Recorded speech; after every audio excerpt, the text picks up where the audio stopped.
I just wanted to cover a couple of key things first, and then Mike is going to dive in from the banking perspective on what's available. So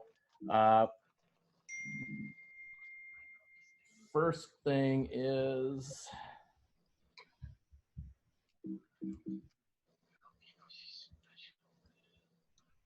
we want to have some perspective about this. Things are changing very rapidly right now, as you know. Just literally last week, I think Trump was proposing a $2 billion stimulus. And I saw Chuck Schumer on one of the news stations talking about how they were trying to increase that to $8.5 billion. And now it's already $100 billion, with $50 billion of it going to the small businesses, like most of you. And the deal is they're already talking $1 trillion package right now. So things are changing very rapidly. Obviously, day by day, things are changing in terms of businesses being shut down, et cetera. So we have to act quickly. But I want to bring some perspective to this. This will pass. Not for those of you that were around during 9/11. And if everybody could mute yourselves, that would be fantastic, so that we don't hear background noise. But 9/11, that passed by. The Great Recession passed. The really cool thing about this time right now, at least from what we can tell, is the Feds are doing the right things. They are pumping the right money in. Whereas the Great Recession, the financial markets completely crashed and small businesses did not get access to capital at all during that time. They are putting a lot of money into this, opening the doors. I know the state of Ohio is opening up, as of yesterday, I think they announced they're opening up unemployment comp for anybody that has to be home on quarantine and things like that. So funding is available. That's what's really cool about this. We want to be proactive and positive, okay? So panic and worry doesn't help. We need to manage our mindsets. We got to stay completely taking ownership and accountability and responsibility as business owners to get through this and make the right decisions. Sometimes less news is better. So the media obviously is in this to get eyeballs and things like that. So they will hype things sometimes. So just take it from the right mindset. And we're gonna have to lead our people, okay? We wanna reduce fear, uncertainty, and doubt. And hopefully today we can reduce some of that when it comes to the funding that's available and the access that's available. So we'll be talking more about that here in a minute when Mike comes on. And then we want to be pragmatic. We want to make those decisions quickly. We want to make the right decisions. We want to take advantage of the available programs. Mike will be talking specifically about SBA funding and how that works. And obviously we need to get the right funding as we get through this so that we can survive financially, but ideally come out the other side in the position to be able to thrive. A lot of our competitive businesses will go out of business during this season, unfortunately. That'll be the reality. A lot of them are going to shrink significantly. During the Great Recession, we had a lot of clients that certainly had to shrink for a while, but they came out a lot stronger on the other side and were able to accelerate their growth as the recovery started to kick in. So for those of you that are clients of Action Coaches, get with your coaches, get with them frequently. For those of you who are not clients, get with a local Action Coach. We'll provide the vehicle to get that at the end of this. And every coach is willing to give some free time to any business owner right now to help navigate these waters. And we're gonna have to pivot quickly in all areas, not just the funding area, but marketing and messaging and dealing with our employees and obviously working from home and things like that. But start planning for that recovery because it is gonna come out the other side. This looks like it's gonna be a lot shorter than things like the Great Recession. This is a one-time external issue that has caused the current situation. being the coronavirus, obviously. So it is not underlying fundamental economic conditions that are poor, which is what happened in the Great Recession. So this is going to be a bit more like 911 was. Short-term, big jolt, but it'll pass relatively quickly from what the experts are saying. So with that, I want to turn it over to Mike Golick from Huntington Banks. And Huntington is, one of the best SBA lenders in the nation. So Mike, with that, I'll turn it over to you, okay? Excellent, Craig. Thank you very much. I think first what I want to do is make sure that when I'm talking that we're not getting a lot of reverberations and the voice is coming through clear. So if we just get a little bit of feedback about my voice from anybody out there. Sounds good. All right, great. So we have piece 2 of the technology that's working today, I guess.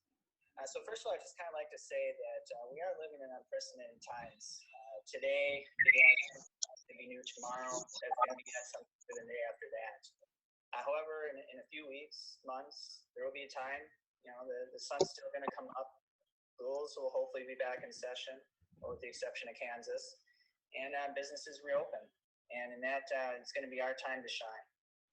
So that being said, I really think that, thank you, Craig, for allowing me to jump on and be able to speak with people, allowing to kind of do a small amount of, I don't want to say rumor control, but a small amount of letting you know that the government is out there to help and banks are out there to help as well. And like Craig had said, that the current conditions are a little bit different than what we saw 10 years ago, just because this time it is not a market condition that was exacerbated by the loans or by the banks. This is something that's happened from an act of God. So that being said, if we can go to page 1, please, Craig, of the SBA Huntington Way.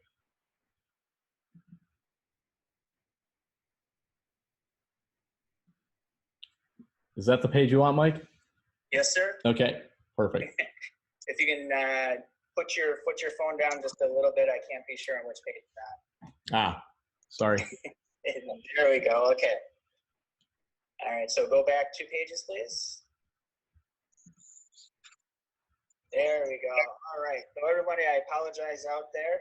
Here's a little bit about me. My name is Mike Golick, like Craig had alluded to. I apologize for the picture. I do have a face for radio. And what I do is I'm an SBA BDO. So what that means is that I work with small business owners in order to get them financing using the SBA's 7A, 504, and express loan programs. Unlike a lot of lenders, SBA lenders that are out there, I do have 15 years of small business ownership. Sometimes successful, sometimes not successful. So I know a lot about what majority of people on the phone are feeling today, are feeling yesterday, and trepidations in moving forward.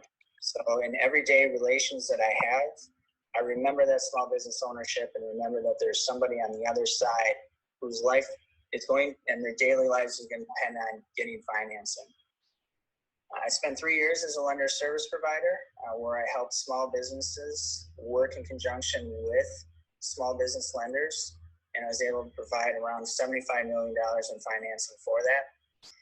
And then I've been an actual direct SBA lender for the past 8 years at various lending institutions where I've helped over 180 small businesses for around $120 million. So I'm pretty proud of the fact that not necessarily the dollar amounts, but I'm more proud of the fact that I've been able to help that many people through this short amount of time. Next slide, please, Craig. All right, so a little bit about Huntington Bank. Huntington Bank is a regionally based bank. If you'd like to look at my little map there, you'll see that in the dark green areas are all the states that we do business with, where we have banking relations, and where we do SBA loans. So we only do loans in 8 states, plus some small communities in Florida. So we are a very large bank. We have $110 billion in assets, which I'm not real sure what that means, but they tell me that that's pretty impressive, which would make us about the 30th to 28th largest bank in the country. And I think that's important to know kind of where your bank is standing in terms of either traditional loans or SBA loans moving forward, so that if you are needing financing, that bank is going to be positioned well to get you what you need. Next slide, please, Craig.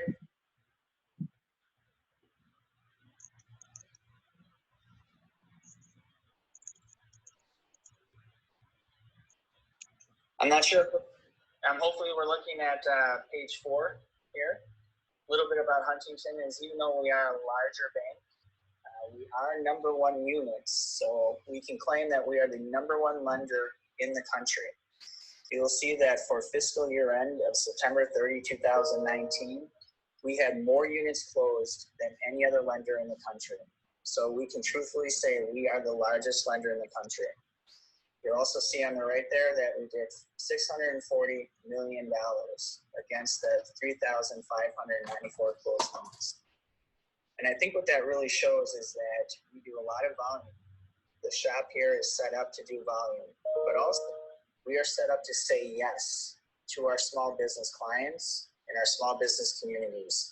Again, even though we are a larger bank, we say yes more than any other bank in the country. We feel invested in the communities that we work in. Just some rankings that are right below that, December 31st, 2019. So in those 3 months from November and December, you see that we did 762 loans for $125 million. So again, we are a shop that set up to do small business loans now and small business loans in the future. Next slide, please. So today's discussion topics that Craig has kind of alluded to, next slide, please, is how 2 basic things. We're first going to talk about how the federal government is helping small businesses during this COVID crisis. And then the second thing that we're going to talk about is how you as a small business owner can access capital. Next slide, please. One more, please. So the first thing that I would like to talk about today is the SBA Economic Injury Disaster Loan. So this is the loan that everybody on the phone may have heard about, where the current administration last week Thursday has pledged $50 billion towards. I want to stress that this loan, as you see at the top, is different from other SBA loans. And how is that different? It's because these finance coming directly from the U.S. Treasury. So that means that if you are in an affected area for your state and then in your county, you can then apply through disasterloan.sba.gov for financing. There's no cost in order to apply for this loan.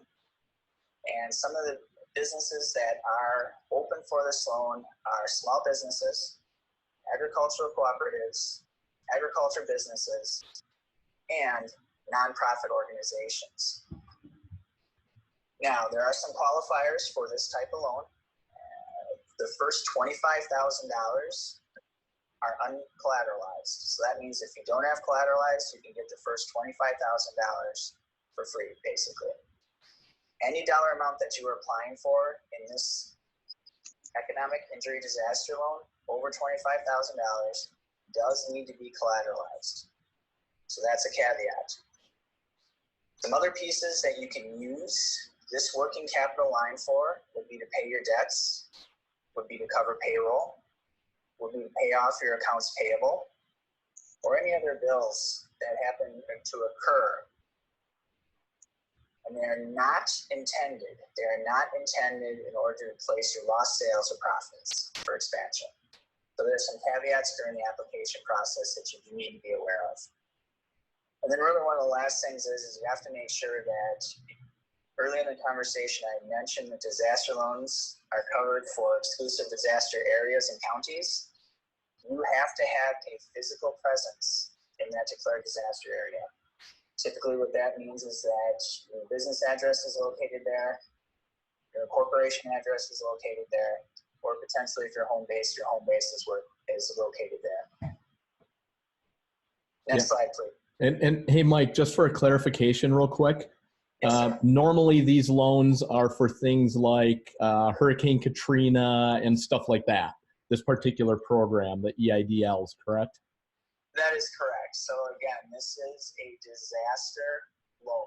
These are funds that are coming directly from the federal government that the current administration has opened up for small businesses. So this is a step, $50 billion step in the right direction to try to get businesses capital right now versus having to wait. Right. And it's specifically they're opening up COVID-19 as a disaster for purposes of qualification for this, correct?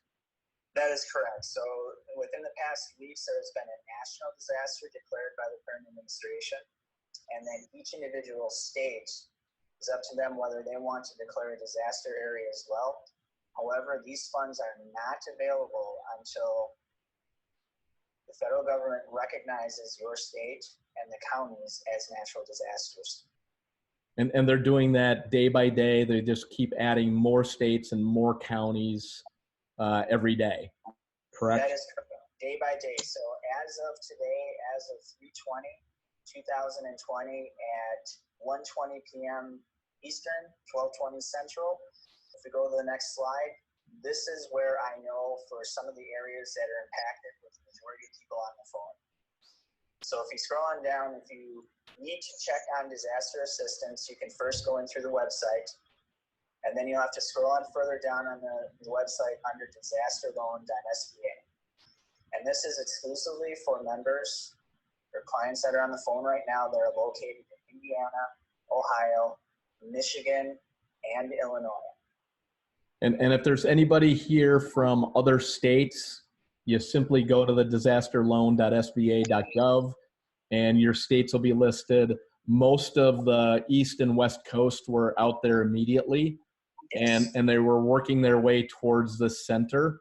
And I saw Ohio start popping on there first thing last night and first thing this morning.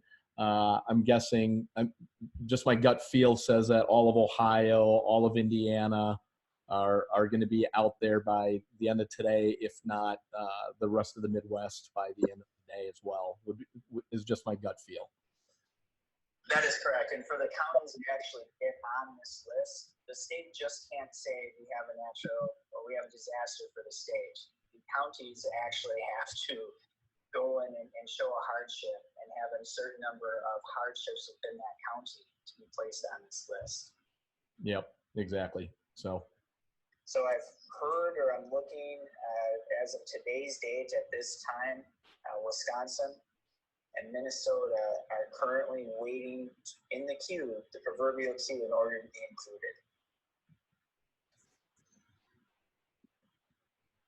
All right, so are there any questions at all based off of what we just talked about for the economic injury disaster loan?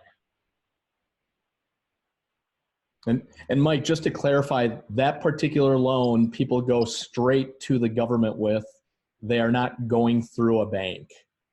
That is correct. This is strictly to apply for, administered, and approved through the USSBA.gov website. Yep. Go ahead. Yeah, I was just going to say, so that one goes straight to that website, and that's where you get the applications and all the information for that. That is correct. For everybody that is on the line today, if you email Craig or you email me, I will send you the SBA.gov application sheet that will take you step by step through the whole process. It's about 65 slides long, but it will take you step by step and give you hints, tricks, and tips in order to complete that application. Yep, absolutely. Okay, any additional questions, Craig? Yeah, if anybody wants to put in their chat box questions, I'll see if I can get those.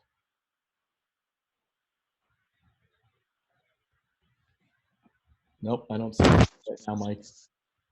Hey, Craig, someone had asked how long between application and funding? Yep. Okay.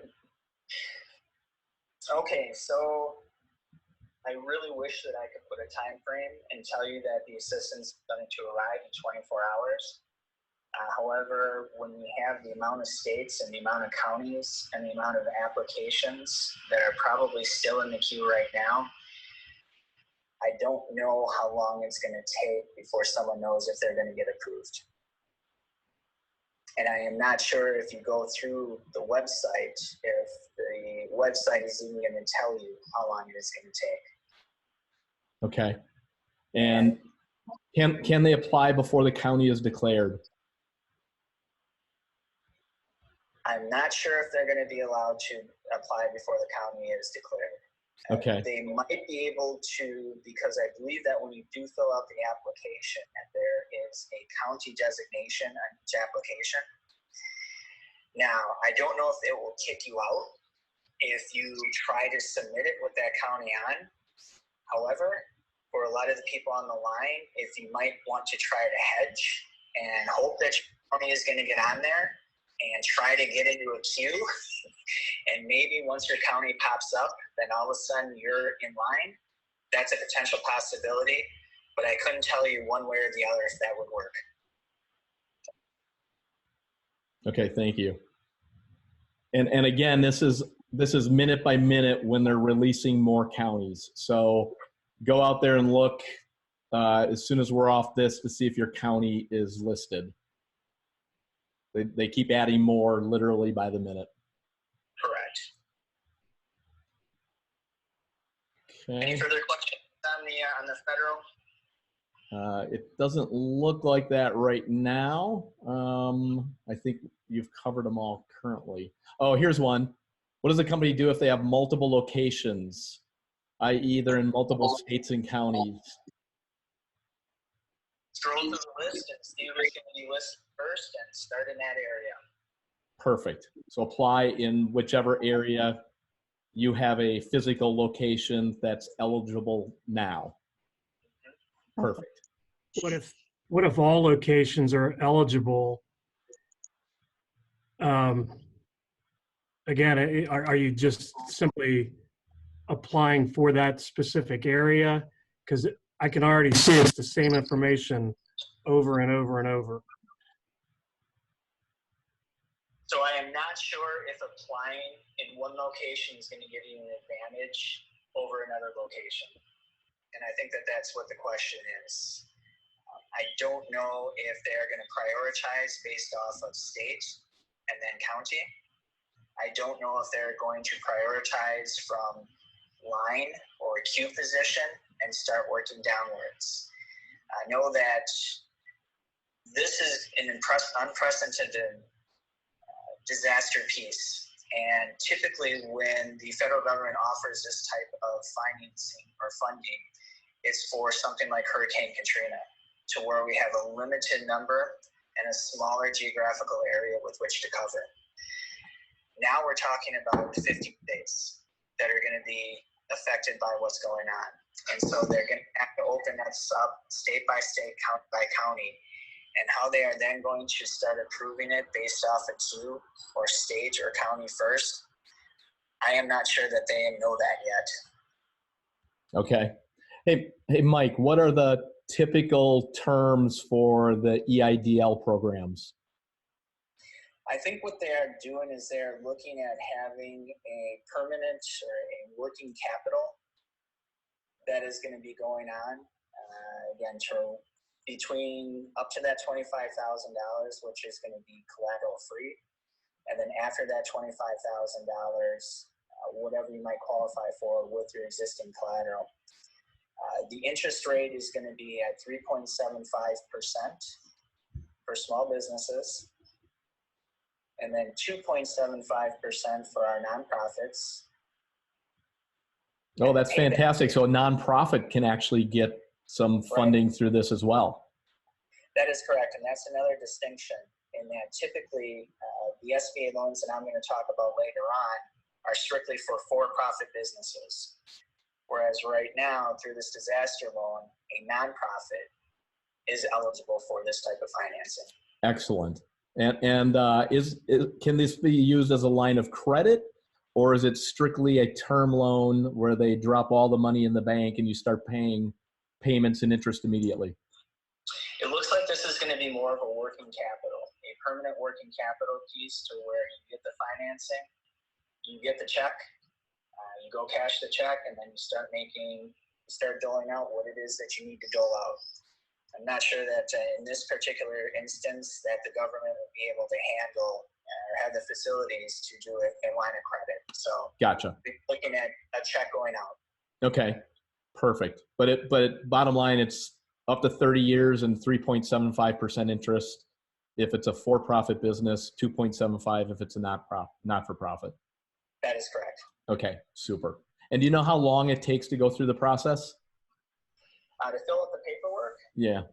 I went through the 65 slides, and depending on how organized you are with your business information, it could take half an hour. If you're not very organized and you need to pick up some pieces from here and there, it could take a little bit longer. Okay. And how important is it to have the 2019 taxes completed and filed to be able to access this? Sure.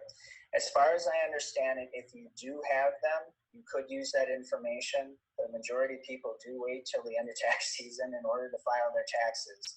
So as I understand it, it is okay not to have your 2019 taxes filed in order to apply. Okay, but it helps to have those done, correct?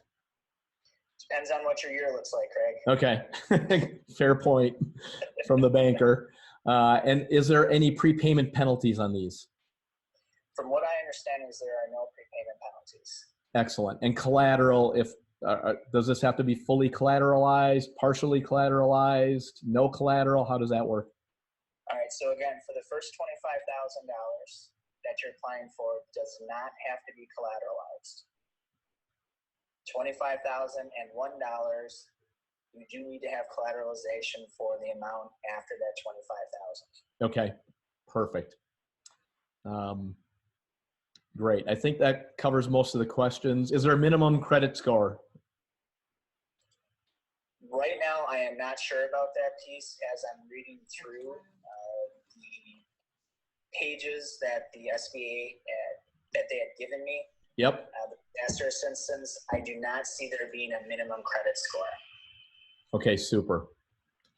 And there will be a lot of people, by the way, the site has been slow. I just got a note from somebody on this call that is hitting the site. It's probably slow because a lot of people are out there. So be patient when you're going out there to check. But it'll get you the information. It was slow yesterday as well when I was looking. Craig, Mike, is there any way I can ask a quick question? Yeah.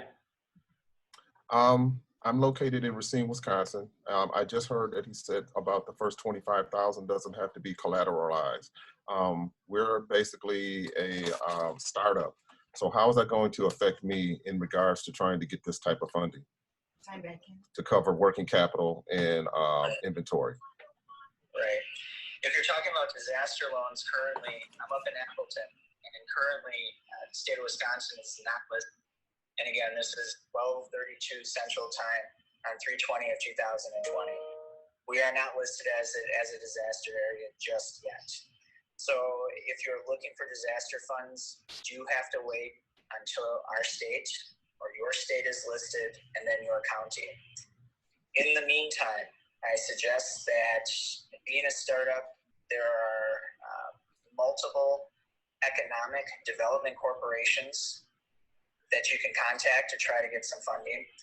There are a lot of city revolving loan funds through the Chambers of Commerce or with these economic loan development corporation centers. Check those out. If those funds are gone, also connect with your banker. Connect with your bank. I would recommend that everybody, don't take away anything from this phone call. That is to connect with your bank and your banker as quickly as you can to go over options and to see what that bank can do for you to help you out. Okay, Yep. Thank you.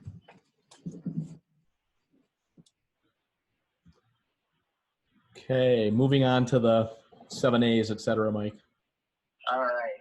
So at the top of the one of the last slides, we said that the EIDL, this economic disaster fund that is going to be available, is different from other SBA loans. And so now we're going to talk about the SBA loans that are administered, that are group put together by the SBA, or the SBA puts together the rules and regulations. However, the financing comes directly from banks. So they come from a bank lender like me, or there are some institutions out there that are referred to as non-bank lenders. So they're a non-depository lender that are allowed to lend under the 7A loan program, the 504 loan program, and the express loan program. Next slide, please. All right, so what is the SBA? The SBA is shorthand for U.S. Small Business Administration. And the SBA is a government guaranteed loan program that has terms and conditions to allow borrowers easier access to capital in order to help maximize their cash flow. And we'll talk a little bit further slides on down what exactly that means. In this particular instance, again, the loan proceeds are coming from a participating bank, a bank like Huntington or a non-depository lender. And within that, you have different delivery methods of being a preferred lender or a general processor lender. A preferred lender is allowed to make the financing decision, the funding decision on their own.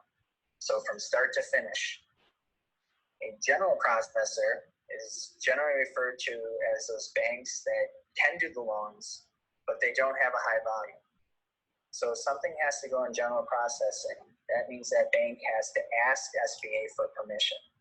And so you have to submit your actual application into SBA to wait for them to approve it. So a PLP lender is a little bit faster. A general processing could potentially be a little bit slower. And Huntington is clearly a PLP, correct? A preferred lender placement? Yes, sir. 3,200 times, I believe. Excellent. That we were able to do in 2019, and we're on pace this year for as well. Okay, so you're going to hear me refer to SBA and bank. So for these purposes, I'm going to use the terms interchangeably. Because again, the bank is a participant under the SBA loan program. The SBA sets the rules and the guidelines that the bank has to follow, and then the bank is actually the one under those rules and guidelines that makes the decision as well as gives out the funding. So generally within the SBA loan program, we have 3 loans. We have the 7A loan program, which is their main loan program. We have an express program, which is the little brother to the 7A. And then we have the 504 loan program. Now, each program has advantages and disadvantages, and the program picked is based off of what you need the money for and how long you want to pay the loan back for, as well as dollar amounts. So a little bit about the 7A loan program. I said that this is kind of the big brother. And what can you use this for? The financing runs from $50,000 all the way up to $5 million. You can use this type of financing for startups, to purchase a business that has goodwill and no collateral. You can use it for debt refinance. So if you have on your balance sheet right now business credit card debt, you have long-term or short-term debt obligations, you can use the SBA to refinance those in order to improve your capital. You can also use the 7A program to purchase commercial real estate. You can use it to purchase equipment. And then you can use it to make leasehold improvements to a rented space or capital improvements for a owned space. And you can also use it to expand your business to different locations. The typical payback period for every use that I just mentioned, with the exception of real estate, is 10 years. Real estate is 25 years. Also, too, you get some advantages in that we are using the interest rate is typically a capped interest rate that is tied to prime. So the interest rate consists of prime plus a spread of 2.75, and that 2.75 is the max that a lender can charge you. They can go lower, but they can never go higher. The next loan program is the SBA Express program, and that is typically used for loans that are under $350,000. It's the same type of proceeds as what we talked about for the 7A program, except for obviously the loan amounts. And also too, this is typically used for revolving lines of credit. Now, Mike, is that changing based on the current bill that's going through Congress? They're talking about increasing the express line to $1 million. Is that correct? That is correct. So later on in the presentation, there's a slide talking about how Senator Rubio from Florida has introduced legislation in order to expand the current SBA 7A and current express loan programs to be more advantageous for borrowers that are looking for access to capital. And one of the points is expanding that $350,000 under the express upwards to $1 million.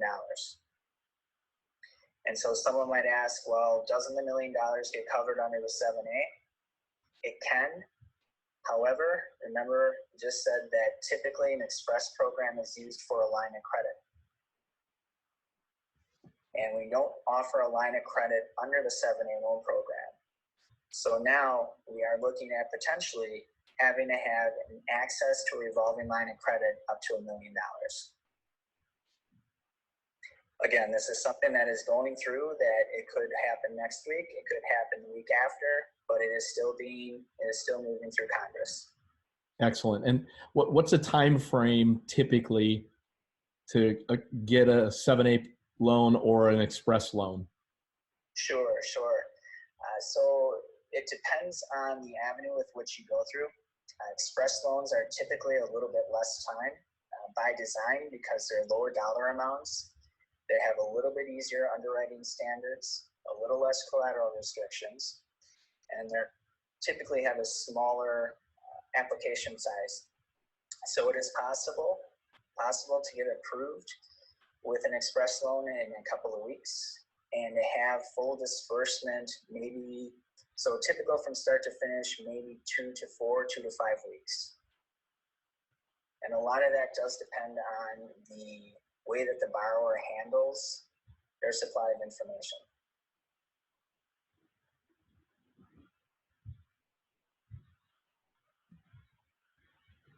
Okay, if you'd like to go to the next slide.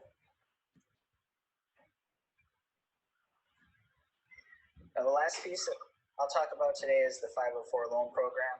This is typically just used for real estate and large equipment purchases. Typically, you want a lender to do this when you have an ask that's over $750,000 or $1 million. And the reason for that is because the lender doesn't lend you the full 100% of your loan, or the full one, looking at the full 100% of your asking. They are participating with what's referred to as a CDC, or a Certified Development Corporation. And so the CDC portion is the bank portion, or excuse me, is the SBA portion, but then the other portion is the bank. So you will see these out there, but these are for very specific instances that, again, include commercial real estate or very large equipment purchases. And the rates and the terms on those vary based off of, again, the uses of what the proceeds are. And because that's a little bit more specialized, I can take questions on that at a later time in order to kind of focus more on what I believe to be a more prudent lending piece for everybody that's on the phone right now in the 7A and the Express Loan Program. All right, so when we talk about some lending basics, we talked a little bit about why would we use SBA and what's the difference between a traditional loan. And I think that Craig had mentioned when we were talking about disaster loans, we were talking about how long it might take. We were talking about what the qualifications are and what is going to be the turnaround time. And I think that that's going to be real prudent when we start talking about the advantages to having an SBA loan. So when you look up here and you're looking at traditional banks, you see that traditional banks, when they are looking at financing, Huntington uses the SBA loan program in order to get financing for borrowers that don't qualify on the traditional basis. And what I mean by that is it has nothing to do with you necessarily as a borrower, but it has everything to do with the way that a bank analyzes and assesses risk. And because of that, the SBA was formed because they said, we have a lot of qualified borrowers that won't qualify traditionally, but yet if we had a program for them to borrow in, we know that they would be successful. And so when you're looking at a traditional bank, and when I say traditional bank, it's the bank down the street, and I'm going to include my own bank in this as well. When you come in and talk to them, you're going to talk to them about what it is, the financing that you're looking for. And typically, if you're going to do a startup or purchase a business, banks are looking for large injections of 20 to 30 to potentially 40%. They are also looking at you to have full collateral. Because a bank is lending their own money out and their risk is 100%, a traditional loan typically needs to be fully collateralized. Also, a bank will ask you, what type of industry are you in? There are a lot of industries that are out there that banks will not support. I know that we have a lot of bar restaurant owners on the phone right now. That's a very risky industry for a conventional lender to do, my own bank included. Hospitality and construction and trucking, a couple of other really hard industries to do. So it's difficult to get a traditional loan within those industries. Another thing that a traditional bank is going to ask you for is, where are you sitting with your personal credit? Are you above a certain number? And typically I think that number is around a 680. Now, in the SBA, we do not have minimum credit scores, but more on that later. And one last thing that a traditional lender is really looking at is they're looking at how are you going to use that financing. Are you going to use that financing for a startup, which again is very difficult? Or are you looking at that financing to expand? Are you looking at that financing in order to pay off existing debt, pay off existing credit cards, or even to pay off your accounts payable? And some lending institutions will limit what it is that they want your uses to go towards. And one that I forgot to put on here as well is the time frame in order to pay back a loan. A lot of these uses that we had talked about, you're looking at a traditional basis of maybe 3 years or 5 years, especially if you're purchasing something like an asset. Traditional bank traditionally will not refinance debt. So just some other uses. So how does that fit in with the SBA, and why should a majority of people be looking at the SBA? Is that because the SBA is a government guaranteed loan program, the lenders are allowed to do loans that they might not otherwise do. And because the way that the guarantee portion works, a lender can do a lot more SBA loans because it does not count against their loan reserve. And what does that mean? That means that they can do a lot of SBA loans without having to cover these loans on their books. And that opens up their pool of amount of capital that they can give out. And so in the SBA world, we ask for lower injections to allow our borrowers to have cash in their pockets. Let the loan work for you, keep your cash. We can do loans that are collateral short. That means that you can get a loan that has no collateral to little collateral.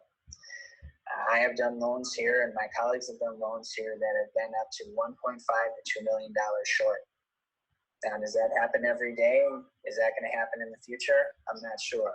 But the power of the SBA is that you cannot be denied a loan strictly for being collateral short. The next thing is we do loans in high-risk industries. So bars, restaurants, startups, hospitality, hotels, gas stations, C-stores, car washes. All those are considered to be high-risk industries, and those are all industries that work extremely well within the SBA space. Next thing is, again, I alluded to this, we do not have a minimum credit score.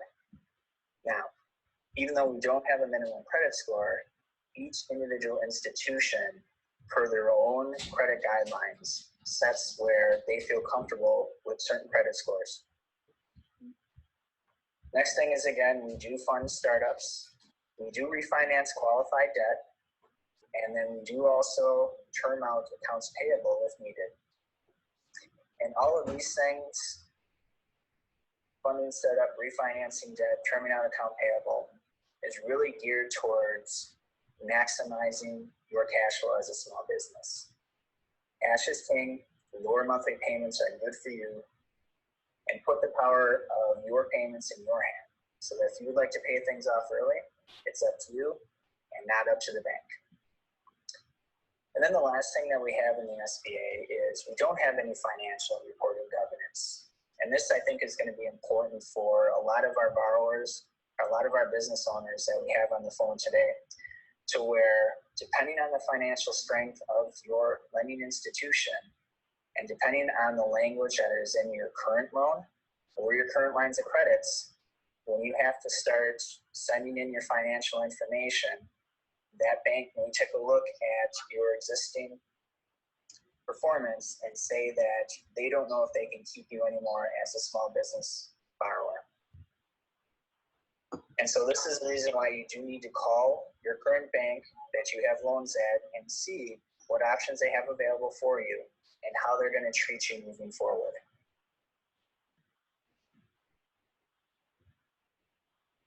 Any questions? Mike, if somebody already has an SBA loan, can they access another SBA loan? Yes. So the way that the SBA works is that it's tied to each individual social security number. And each social security number individual is allowed to have up to $5 million in SBA loans. Okay, so could a husband and wife team access up to 10 million because they have two social security numbers? It depends on the ownership. Okay. Typically, when we get a husband and wife team together, they're considered to be, majority of states that we work in are considered marital property states. And in that regard, even though we have two separate social security numbers, you basically have one unit. Yep. Can people do combinations of a disaster loan as well as a regular SBA loan? Yes. Again, we go back to the disaster loan is a separate loan from the actual SBA 7A Express 504 loan. So yes, you can run it dual track if you can, because who knows when you're going to be able to get financing from a disaster. And if you qualify for it, that is not going to impede your ability to get an SBA loan from a traditional bank. Excellent. So the recommendation is apply for both sides, and whichever side comes in first, fantastic. Whichever side comes in first, and I would say this as well. If you were able to get both, why not? Yep. At that point, it is then up to you as to how you want to manage your cash flow and how you want to manage your debt. And having more is usually a little bit better than having less. Excellent.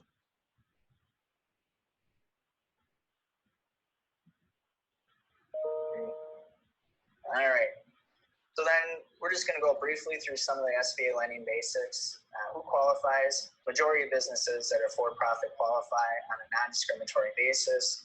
What we mean by non-discriminatory is if you have a gym that's open exclusively for women and you don't have 2 bathrooms, you're not going to qualify. But generally, 98% of small businesses do qualify. Other businesses that are not acceptable within the SBA that are strictly religious, businesses of a sexually prurient nature, and businesses that are going to use their financing in order to lend it back out again. Now, the process for getting a loan in the Express is about the same because we're still looking at the same information. And so the process is collecting information for someone like me to review what it is that you're looking for, to make sure that you are eligible for the SBA financing, running a cash flow analysis, which up to this last week was a lot easier. However, know that a lot of banks will take that into consideration when making their underwriting considerations. And then also taking a look at the uses of fundings. If we find somebody that is eligible, they have good cash flow or decent cash flow, or will now qualify for our cash flow parameters, and we have eligible uses of funding, then we're going to go into underwriting. Underwriting takes a look at it. In our particular process, we can take, well, we were 3 to 5 business days to get a full decision. After that decision is rendered, you get a commitment letter. And then once that commitment letter is signed, then we go through the closing process.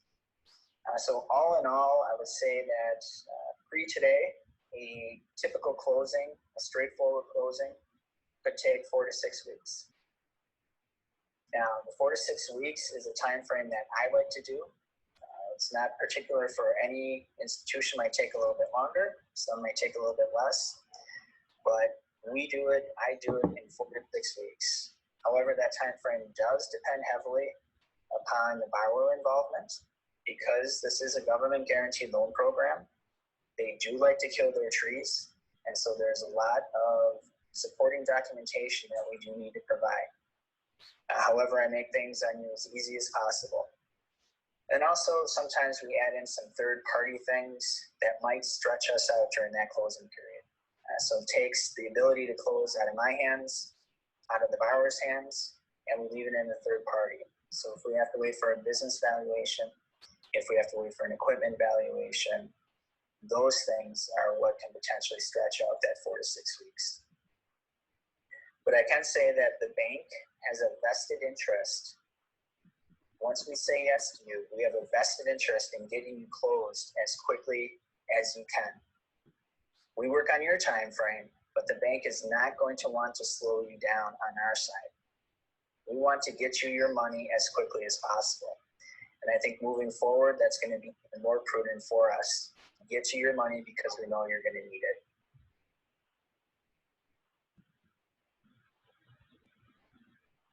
Okay, next slide. And we can jump through these pretty quickly. Again, some of the uses that you can use in an SBA loan is to purchase a business. And you can see under there some of the parameters of what you need to do. We definitely finance startups. Next slide. You can use it to purchase commercial real estate, equipment as well as to leasehold improvements and expand your business. And again, underneath each one of these subheadings is the amount of money that you need to inject and the actual term for those. Hey, Mike, you mentioned that doing startups. Yes. And as of the other day, when you and I set up this meeting, you had just had an all hands on deck meeting with all your counterparts at Huntington. And you mentioned to me that even a restaurant startup right now is still eligible. We are still looking at restaurant startups right now. I actually have 2, and a colleague of mine has 2 as well. What we've been told is, even though we are looking at industries that are potentially going to be shut down, so bars, restaurants, daycares, we are still looking at these, provided we have strong borrowers and provided we see what the time frame is. And I think a couple of ones that I actually have in closing right now, they have leasehold improvements that are going to be taking them anywhere from 4 to 6 months. So I'm hoping by that time we're going to be out of it. Yeah. So bottom line is everybody believes that we'll have the virus situation under control. Summer will have kicked in by then, and it's going to take that long for a restaurant to get set up and operational anyway with build out and equipment and all that kind of stuff. So correct. Yeah, so it's business as usual. One other thing you mentioned, having strong cash flow and things like that. Obviously the COVID situation has taken a big bite out of people's immediate cash flow. Right. Is that being taken into consideration with loan applications right now? That if an otherwise strong business based on the last several years' history, solid business, solid plan, solid owners, and all of a sudden, boom, we've got a situation we're dealing with that everybody's dealing with, that's taken strongly into consideration. Is that correct? Correct. So when I talk right now, I'm going to talk specifically about Huntington because I cannot verify or talk about other banks. Can you speak up just a little bit, Mike? For this type of situation, Craig, I can talk specifically for what Huntington is doing. Yep. I can't say anything about what other banks' credit policies are. I can say that with Huntington, we are recognizing and taking this pandemic in a serious nature. We understand what it's doing to the communities. We understand what it's doing to our small business owners. And at Huntington, we're trying to help and to come up with ways. So if we have an existing business that is coming to us and says, we need help, Huntington is going to take a look at their financials from the last 3 years and hoping that 2019 is okay. What we're really looking for is we understand that up to this point in year 2020, we might have some drop-offs. However, what we are looking for is 2019 being strong and 2020 having a potential drop-off. What we're not looking for and what we hope that we're not seeing is we're not seeing coming into 19, we're still on a downward trajectory, and then asking for financing in 2020, not strictly because of COVID-19, but more so because the business is not performing properly. So again, we're looking at upward trajectory or stabilization from 2017, 2018, 2019, and taking in consideration what's going on in 2020. If you're going upwards, that's good. However, if you're going down, that might be a further credit discussion. Gotcha. So bottom line is, if the business was trending in the wrong direction prior to 2020, chances are it's going to be a lot more difficult to get a loan. But if it was stable or trending up, then 2020, everybody understands what caused the immediate downturn. Exactly. SBA works very well with helping businesses to stay as an ongoing concern. We don't work very well with turnaround situations.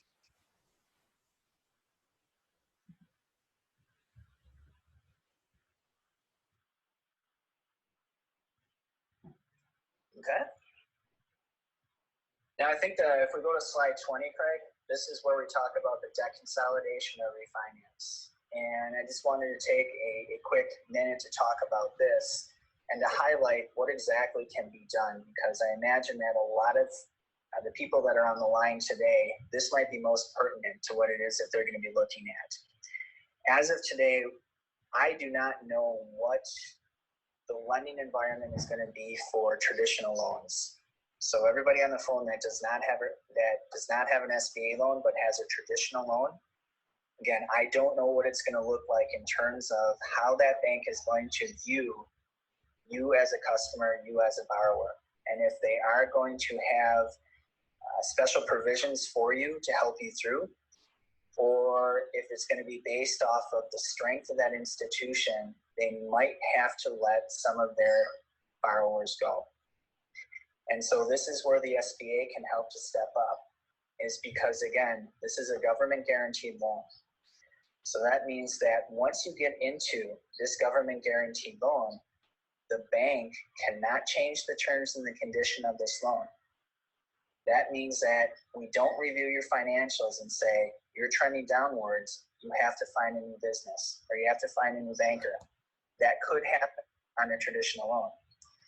If you have a line of credit with us, we saw this in 2008 through 2011, a lot of banks reduced that line of credit and pulled back that access to capital for their existing traditional borrowers. In the SBA, if you have a line of credit in the SBA or an SBA term loan, the bank cannot reduce that line of credit on you, nor can they cancel it. So I think, again, this is where everybody's situation is going to be different, but take a look at your current situation, see where you're at, see what your bank is going to be offering for you. If your bank is giving you indications that they might need to let you go, an SBA loan might be in the cards for you. And typically when we're refinancing debt, we need to refinance qualified debt. Qualified debt meaning credit cards, accounts payable, short-term loans, long-term loans. So that's qualified debt that is considered to be on unreasonable terms. Unreasonable terms typically a short period of payback, higher interest rates than what the SBA is offering for you. So take a look at your balance sheet, see what's on there in terms of debt, and see if you can't refinance that. And again, we're refinancing debt over 10 years at prime plus 2.75%. In addition to that, we would also offer you a line of credit. So pieces that are going to help you manage your cash flow now and moving forward. Now, if you happen to have some of this debt that you can refinance as well, it's going to be commercial real estate debt. Now, I understand that sometimes we have a lot of borrowers out there that have a traditional loan that's at a fixed interest rate, that is at maybe a 15-year payback or a 20-year payback. So if you go back into my loan, now your interest rate is going to be a little bit more. However, I take a look at that and say your individual situation, your cash flow, and then protections, you might want to take a look at to make sure that you're going to be okay. And the last thing is it's difficult some of you may already have an SBA loan. It's very difficult to refinance an SBA loan because SBA loans by definition are reasonable. And so if you have a current SBA loan and you're looking for any type of relief or help, that is, again, where you need to approach your institution and say, what type of options are available for me?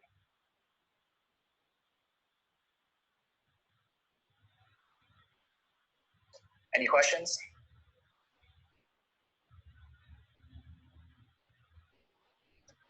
Hey, Mike, Okay. just in the expediency of time, since we've already been Yes. an hour and 5 minutes, why don't we get through the balance of this as quickly as we can, and then we can hold questions till the very end then. Sure, of course. So I think that as you scroll through the next things, you're kind of looking at some different options. If you want to scroll on down to slide 29, this is what Huntington is currently doing for their current customers. If you have an SBA loan with me that is in closing, we are amending the terms of your original loan because we haven't closed yet. We're allowed to do that. And what we are doing is we are putting on every loan that we are about to close a minimum 6-month interest-only period. Where am I going, Mike? Slide 29, please. 29. Okay. There we go. Okay. Yep. So again, if you are a current SBA loan customer of Huntington's, we are going to amend the terms and allow you to have a minimum of 6-month interest-only period for a brand new business that is closing with us soon. And you can get up to 12 months depending on what your loan proceeds are. So if you have a large leasehold or capital improvements that's going to take some time to build out, we'll get you up to 12 months. Our current customers also get a companion revolving line of credit. The revolving line of credit dollar amount can go anywhere from $25,000 up to $350,000. If you have closed an SBA loan with us, you should currently be on an interest-only period as well. But we are also offering, and again, this is exclusive for Huntington customers and how we treat you. We are giving a 90-day deferred payment on all of our current SBA customers right now. On that 90-day deferred, it's a no question ask, 90-day deferred. So if somebody currently is with Huntington and they've currently got an SBA loan, talk to your banker. Yes. And the next 90 days, payments are waived. That is correct. Yep. Okay. That is correct. Once you get approved. So it's got to run through the system, and we're currently running. So it's got to run through the system. But talk with your banker to see what's going to be best for you. Okay. And if you're not with Huntington, certainly ask whoever Yes. your banker is, the same thing. That is correct. You have to have dialogue with your current banker. If you're at Huntington or elsewhere, you have to say, what are my options? And the bank might not know at that particular point, but they may be coming up with some things in order to help you. And then our future people, what we're doing is we're offering the 6-month interest-only period as well as a company revolving line of credit, kind of like what we talked about. And again, this is in order to get you capitalized correctly on day one, to take you through the peaks and the valley, and take you through so that once you finally do get in a business, that you can basically be running very well.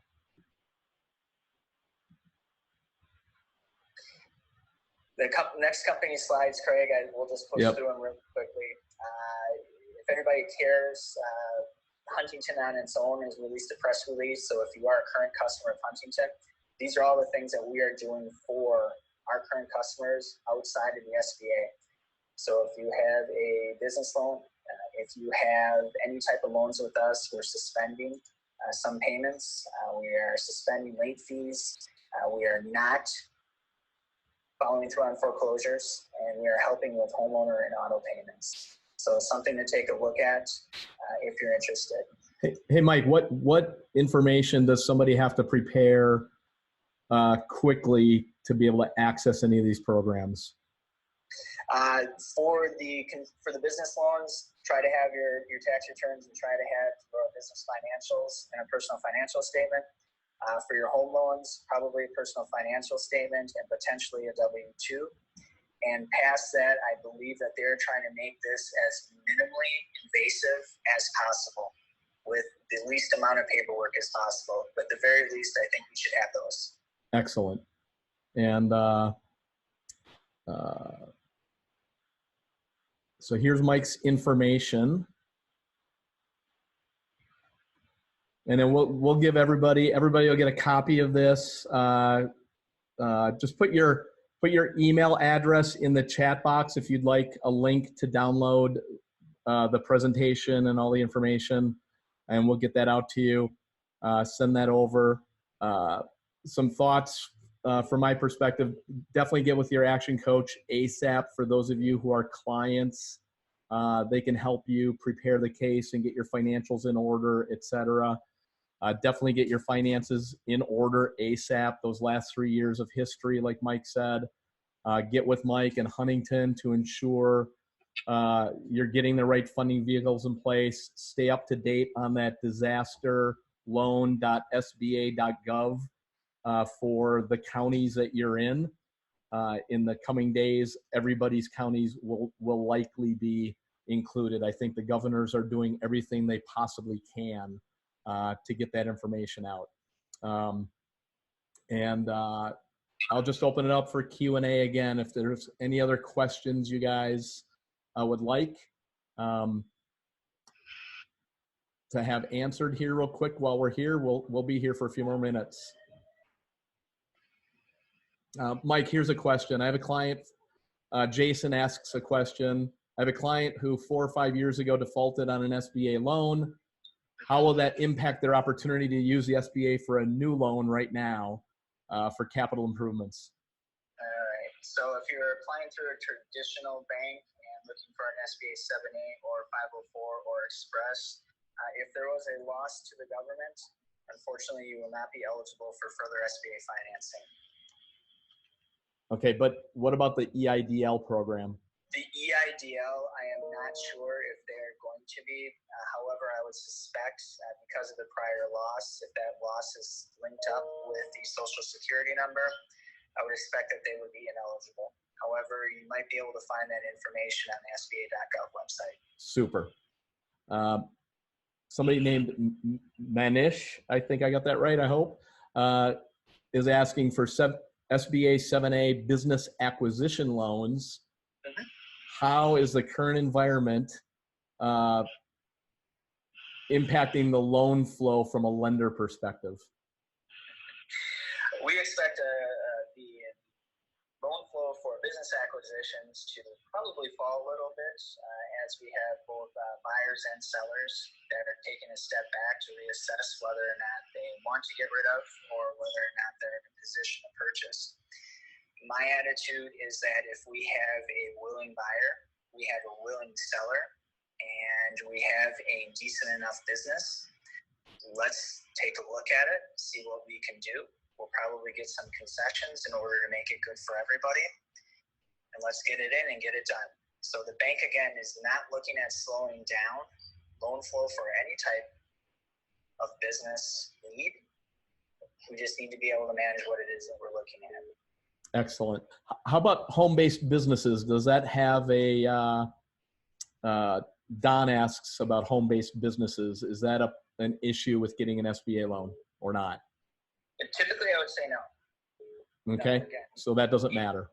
No, typically it does not. However, I can say this, that even though every individual lender is part of the SBA program, individual lenders have preferences. And what might work at one lender might not work at another. So unless you are ineligible for an SBA loan, some lenders prefer other businesses more. So it might take you a lender or two in certain industries or home-based industry in order to find financing. Okay, super. Tony asks, can an SBA loan for real estate be used for improvements to the real estate? Yes, most definitely. Most definitely. So that's referred to as a capital improvement loan. And you can ask for capital improvements to do roofing, to do cosmetics, to do furniture and fixtures. So whatever it is that you need to do that, you can use it for. Okay. Will asks, you mentioned getting 2019 returns completed, depending on how they look.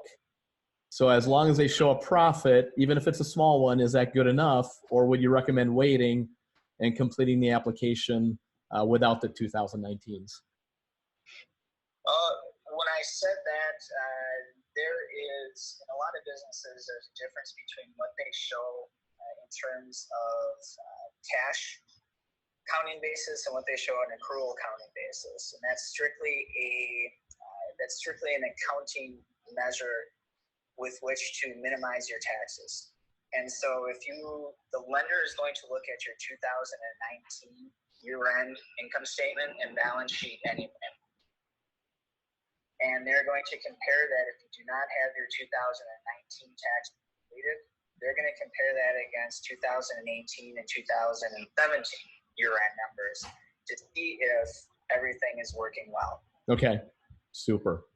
Bill asks, I'm showing a small loss. However, a lot of that is depreciation. Mm-hmm. So my cash flow is still good, and I pay myself a decent salary. Is that taken into consideration? Yes, most definitely. So when a lender refers to cash flow, what they really mean is they really mean the business's ability, after all of their expenses have been paid, the business's ability to be able to afford a new loan. And so when we do a cash flow analysis on your tax returns, I just got done saying that tax returns are to help mitigate your tax liability. A lot of times we have non-cash items on there like depreciation, interest, and amortization that are expenses on the tax return, however, go back into your cash flow calculation. What a lender will do is they will take a look at your overall personal situation. If you have a high salary, and say, does this person need a high salary to pay for their personal expenses? Or are they taking a high salary because they can take the high salary and not necessarily need to pay for personal? Super. Will asks, I'm having a hard time deciding on the amount to ask for given that my business is not yet in a financial crisis. Okay. I think that it's good, and congratulations on not being in a financial crisis just yet. I would say that you need to write a business plan. Everybody on the line here, write a business plan for 3 months, for 6 months, for 9 months, and for 12 months to see where your cash flow is, to see what your monthly obligations are for your expenses. Take a look at your industry to see, is my industry in jeopardy, and how much am I going to be affected? Can I squeak by with my businesses? Am I comfortable with where I'm at? And if you're not comfortable, then that might be the time to think of, I might need some additional resources. I may need some additional financing. Okay. Sherry asks, what is Huntington's minimum, even though SBA doesn't have a minimum credit score, but you mentioned that the banks do have their own minimums. What is Huntington's minimum credit score? All right, so we take a look at your individual credit score on an individual basis. If I have somebody that has a 580 credit score, we're going to say, why is this?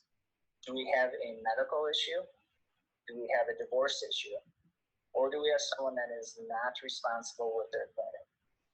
And I think with the credit score and looking at the history of those borrowers, the history of the borrowers is going to tell us why that credit score is where it's at. If we have reasonable explanation for that, and we have a little bit stronger personal financial, then that's something that we can overcome. Okay. Eric asks, I have a retail clothing store. I've been open for only 6 months.